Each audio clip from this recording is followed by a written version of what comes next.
Everyone, welcome to the channel and welcome to my review of a documentary for the month of October 2025, Suzzanna, the Queen of Black Magic.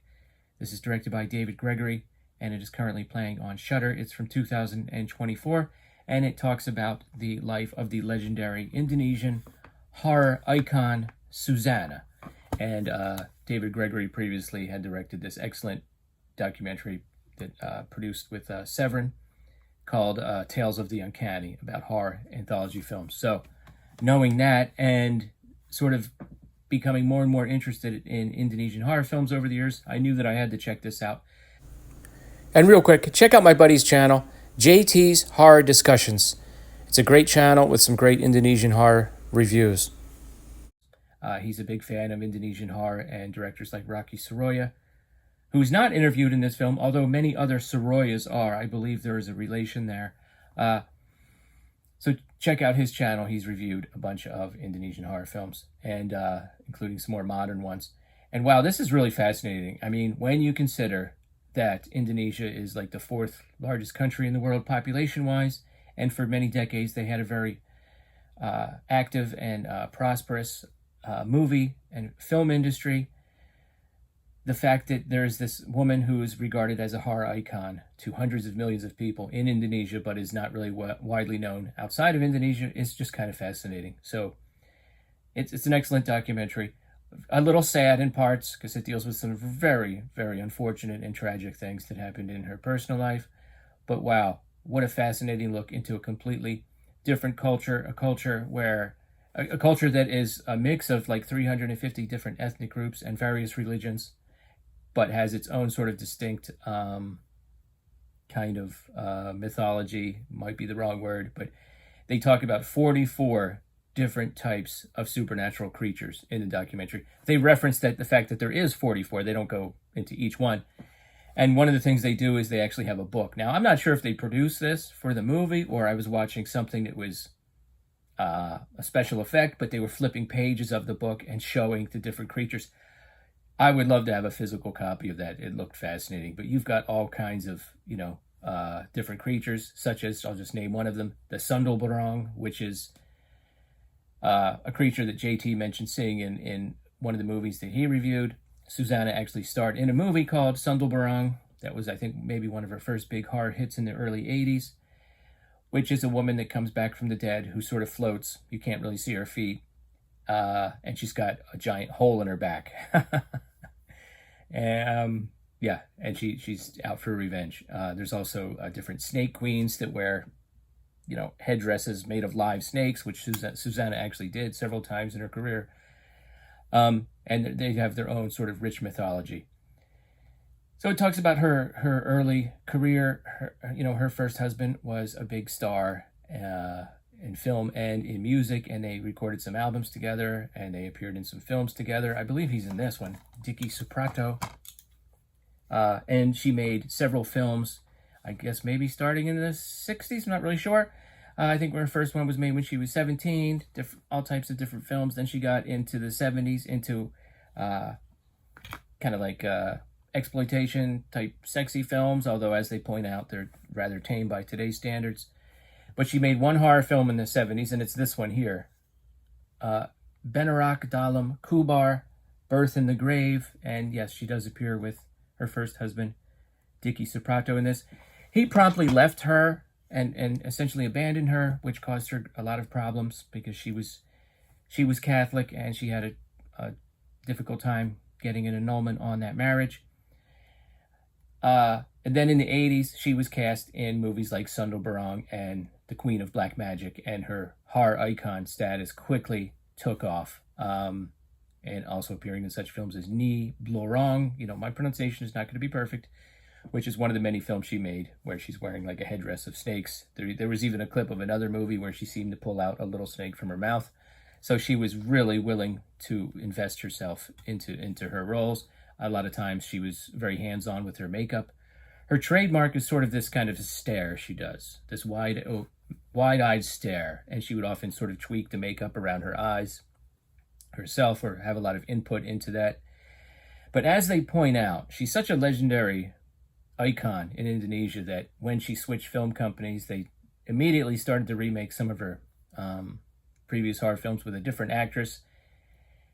And also, there have been movies made about her the actual actress coming back to life, and there have been movies with Suzzanna in the title that did not star Suzzanna, kind of the way that Bruce Lee, his name would appear in movies long after he was dead, and you know that he's not going to be in those movies.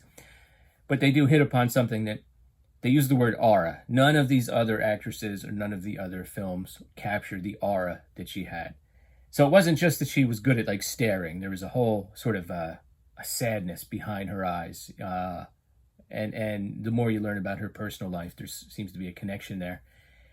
And it's just, she just had it, whatever. I mean, she was just really good in these roles. Real quick, she eventually will marry one of her co-stars in a film. I won't try to pronounce it at the moment, but he was much young. He was 23 years younger than her. And this caused some friction with her daughter. She had also, unfortunately, lost her son to, I guess you would call it, gang violence. Very, very sad. But now her daughter is married, and there's friction between her new husband, Clift, and her daughter. And I decided to edit out some of the details there. I'll let you guys watch the documentary for yourselves to see how these tragic events unfolded. Eventually she would, have diabetes, perhaps not really being as aggressive about treating it as she should have been, and Clift would sort of be the gatekeeper of her illness and shut out some of her childhood friends and things like that. And there was lots of rumors, and she was a big name in the newspapers, apparently, huge. And she sort of went into semi-retirement, but did come out for a few cameos later in her career, despite the fact that she was physically not well. So she left quite a legacy, indeed. It's just a fascinating look into a film industry that was different, similar but different, into Indonesian history, into the changing gender roles. I mean, she's in a conservative country, and they do make the point that it only seems like women can come back and really achieve revenge or even just simple justice if they're dead.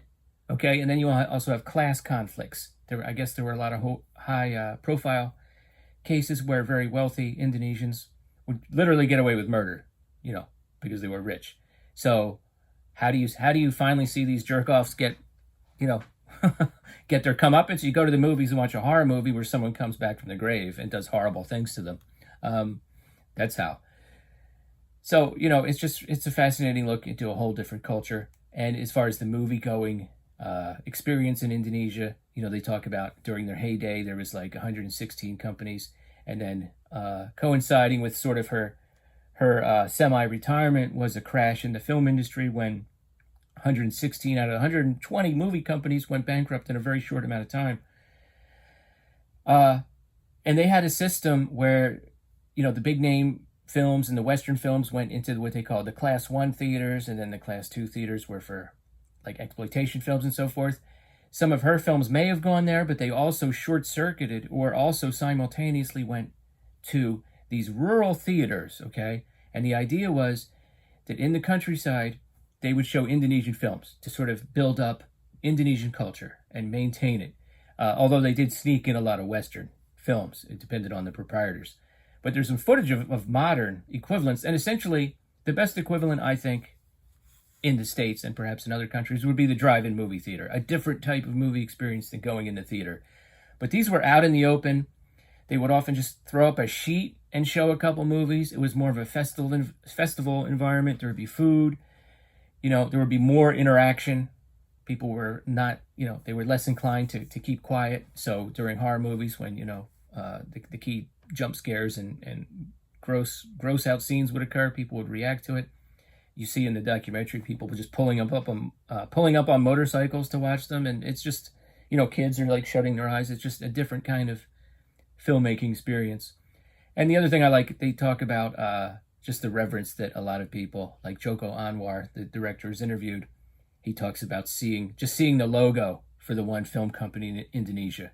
He had never paid attention to which company had released which film, but when the one company starts to release horror films, the logo would pop up and you hear this this drumming, and he said he would get the chills because he knew he was going into a whole nother world. And I think a lot of us can relate to that when you knew a Godzilla movie was coming on, or you would see the AIP logo, or I didn't really see Hammer films much until I was an adult because they weren't available. But I imagine if you grew up watching Hammer films, you would get those same, the chills, just like Joko Admore describes.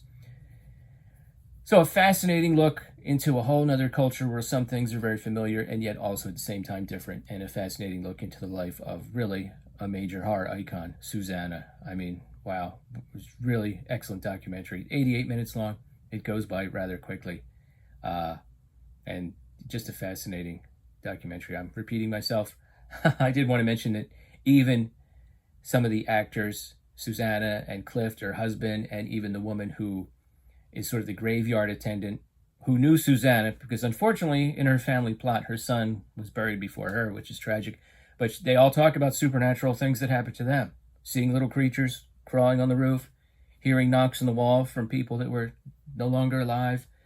The graveyard attendant had a dream where Suzzanna throws a scarf at her. And what they do in the documentary is when they talk about real life events, a lot of times there's a corresponding scene from a movie that happened, which is very clever, very well edited, this documentary. So during that discussion, you see a scene from a movie where someone throws a scarf and it becomes very stiff and shoots across the room. Well, she said that she had a dream like that, and then when she came to attend the cemetery the next day, there was a blue scarf, same color, wrapped around one of the graves. Highly recommend it. Check it out. It's on Shudder. And then after you watch it, check out some Suzzanna movies. They have about 3 or 4 of them on Shudder as well. And it's interesting, when she started making horror movies, she changed the spelling of her name, 2 Z's, 2 N's. So that's the Suzzanna you want to look for. Let me know in the comments below if you're interested in this documentary. I highly recommend it. Let me know in the comments below what your thoughts are about Indonesian horror cinema in general, and come back again for another Indonesian horror movie review. Thanks. Later.